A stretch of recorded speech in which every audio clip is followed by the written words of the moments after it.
Assalamualaikum warahmatullahi wabarakatuh. Halo teman-teman, kembali lagi di podcast Harmoni bersama saya Ayu Ardita.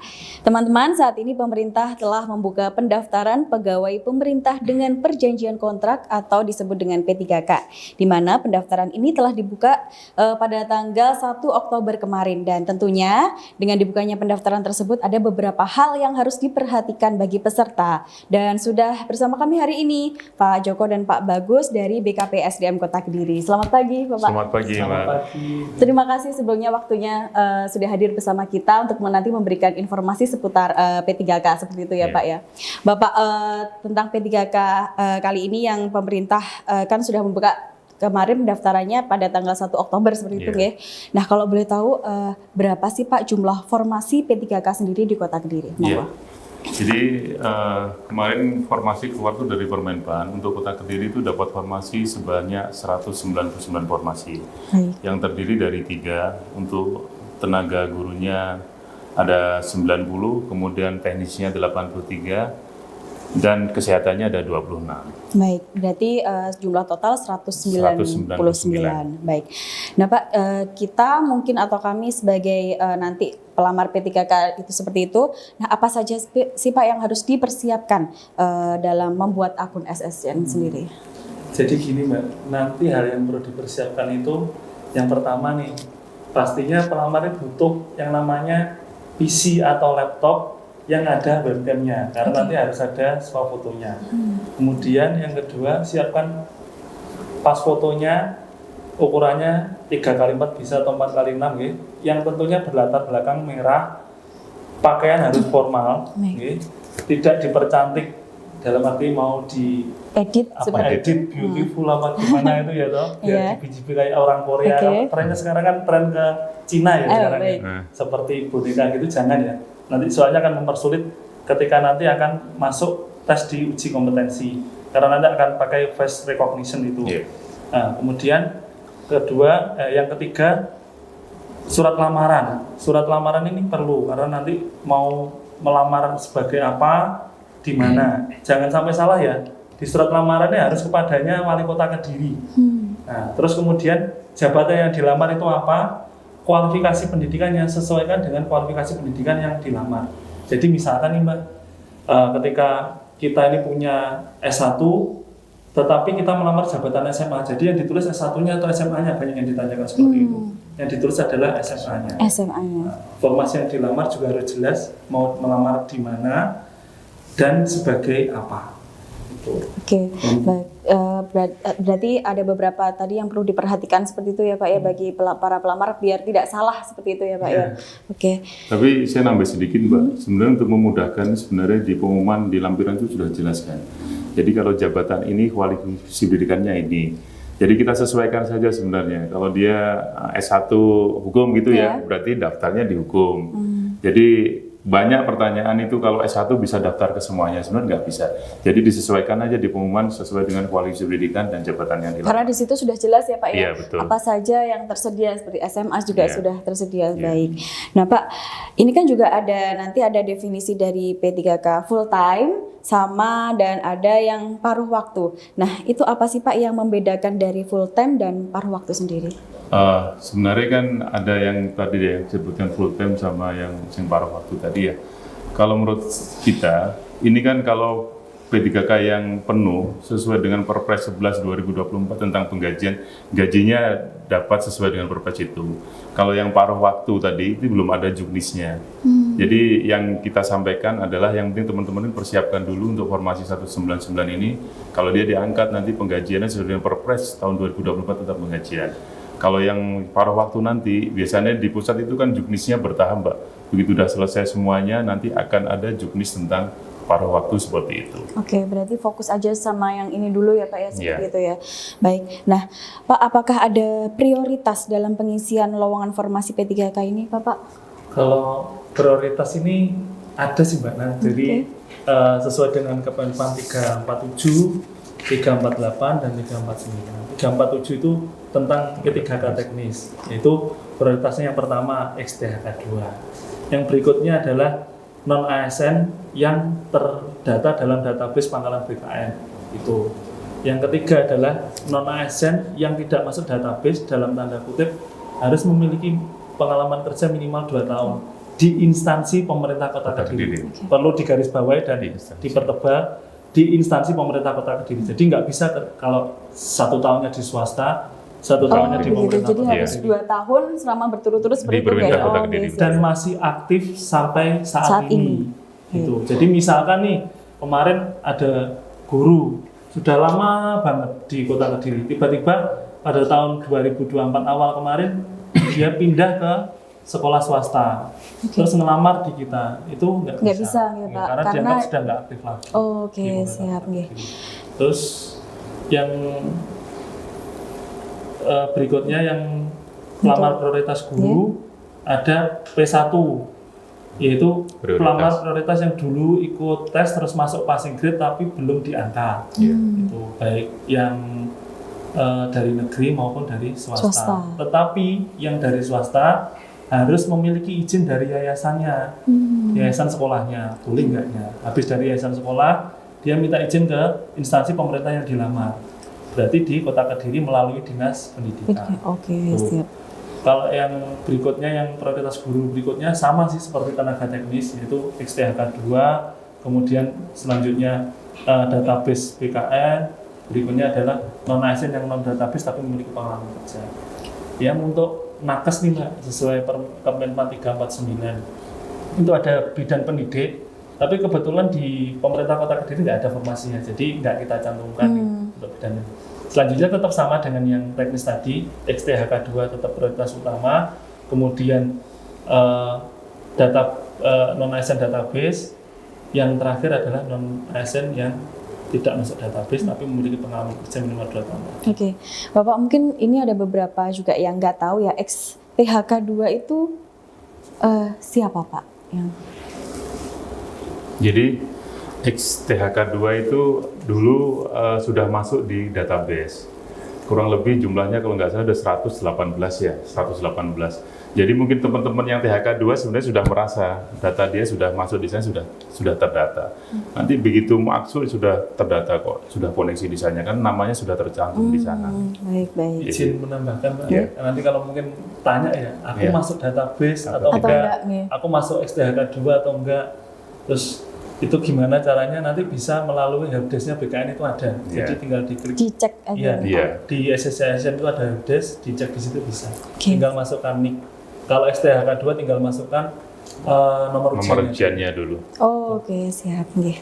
Nah, Pak, kalau boleh tahu jumlah non-ASN Kota Kediri sendiri berapa sih?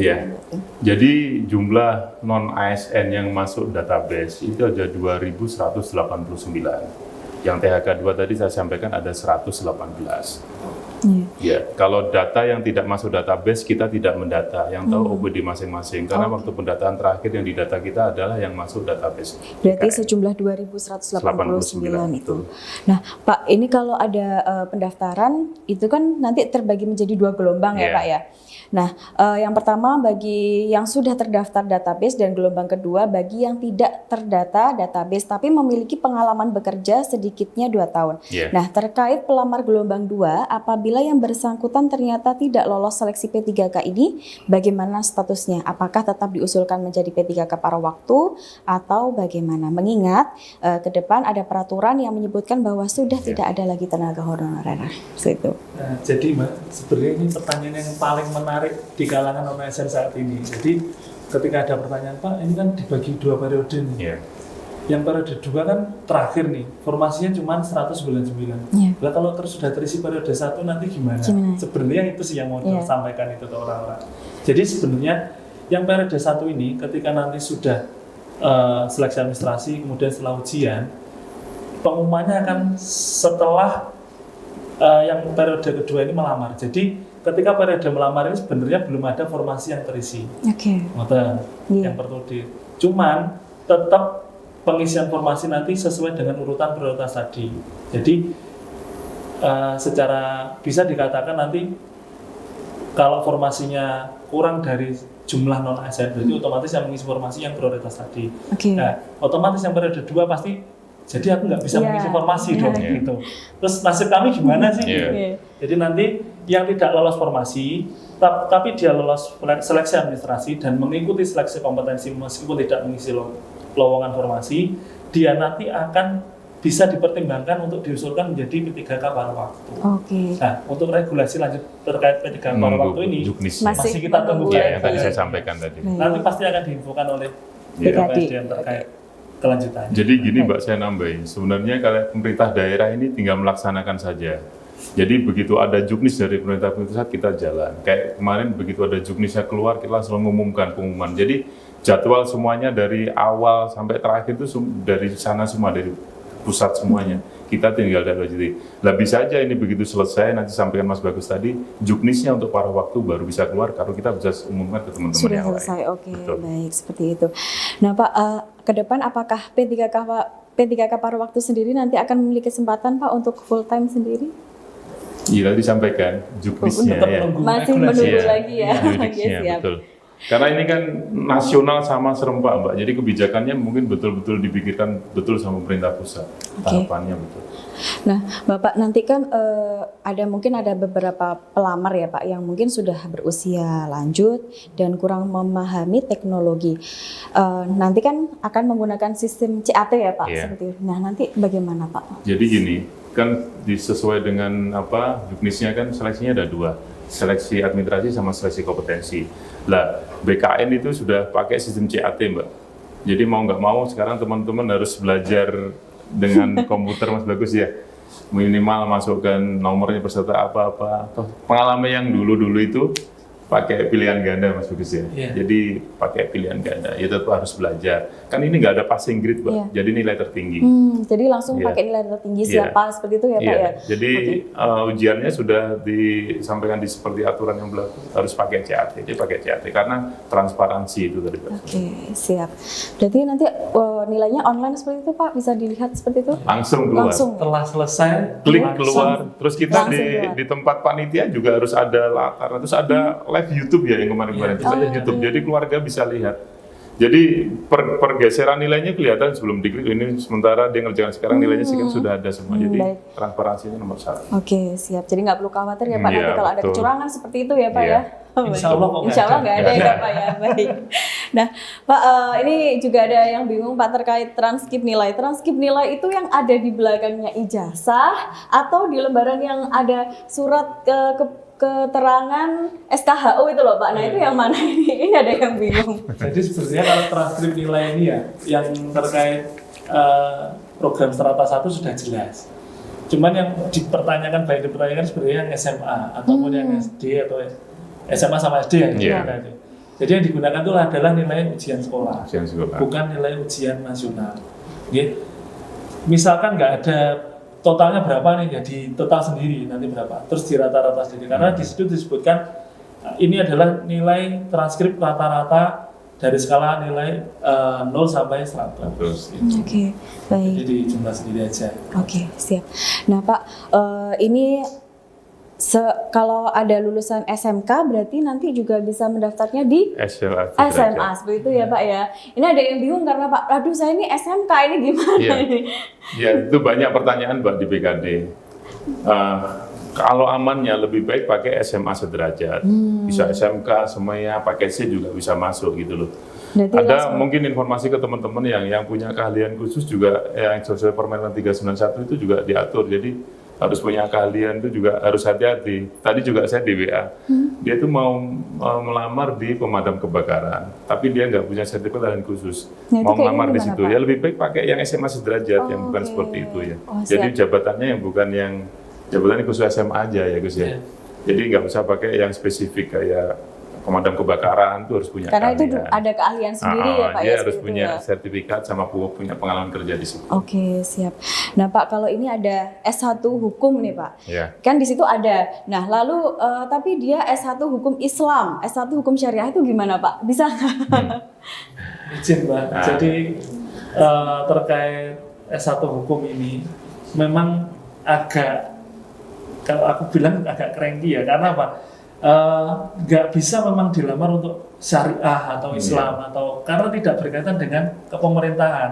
Karena pemerintah kita kan bukan pemerintahan yang, mohon maaf ya, bukan pemerintah yang condong ke Islam ya, global aja, maksudnya secara umum saja gitu. Jadi makanya nanti bukan yang membatasi sebenarnya bukan kita. Nanti waktu pemberkasan di BKN pasti akan ditolak. Jadi daripada nanti sudah ngelamar nanti dipikir kita nggak mau bantu, tapi nanti pasti akan ditolak BKN. Jadi lebih baik dari awal kita infokan bahwa yang S1 nanti nggak bisa dilamar oleh S1 Islam ataupun S1 Syariah atau mungkin S1 Hukum Keluarga. Berarti lebih baik di SMA aja seperti itu ya Pak ya? Paling amannya gitu. Yang syariah tadi itu. Terus siap. yang ada juga yang ekonomi juga gitu. Syariah, gitu. Yang syariah, yang ekonomi Islam itu juga lebih baik downgrade aja ke SMA aja. Baik, berarti cari amannya aja. Sebenarnya memudahkannya juga mudah Mbak. Yang di pengumuman itu juga ada kualifikasi pendidikan apa garing-garing yang bisa itu yang di dalam kelompok itu gitu loh, yang jelas aman. Tapi kalau di luar itu bisa aja nggak masuk disampaikan Mas Bagus. Oh, siap. Sama izin menambahkan. Teman-teman tuh banyak yang tanya yang seperti tadi disampaikan. SMK ketika diklik di SSCASN pasti munculnya cuma pemadam itu aja.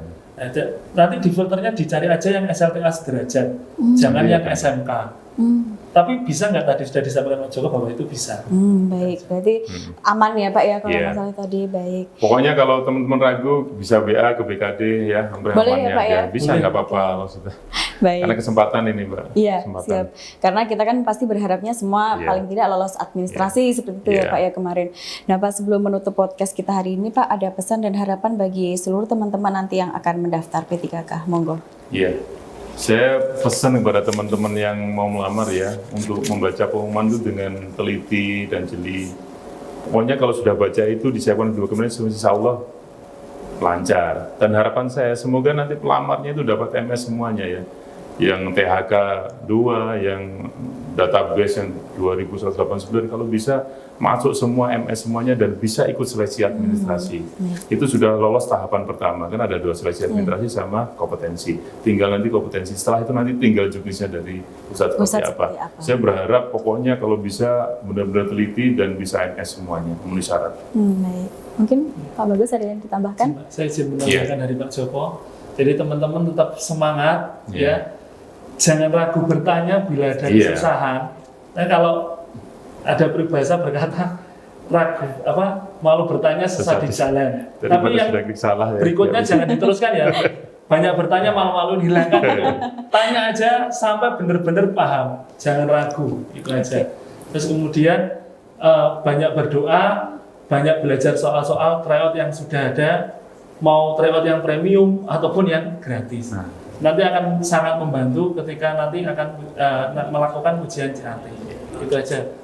Dan saya juga harapan sama dengan Pak Joko, semoga semuanya lolos seleksi administrasi sehingga mengikuti ujian kompetensi. Amin. Terima kasih Pak Joko dan Pak Bagus atas waktunya. Semoga ini menjadi informasi tambahan bagi teman-teman yang kemarin masih bingung seperti itu ya Pak. Dan BKPSDM juga siap membantu ya Pak ya kalau ada pertanyaan. Baik, dan teman-teman demikian tadi podcast kita hari ini. Saya Ayu Ardita beserta kru yang bertugas mohon pamit undur diri dan wassalamualaikum warahmatullahi wabarakatuh. Waalaikumsalam warahmatullahi wabarakatuh.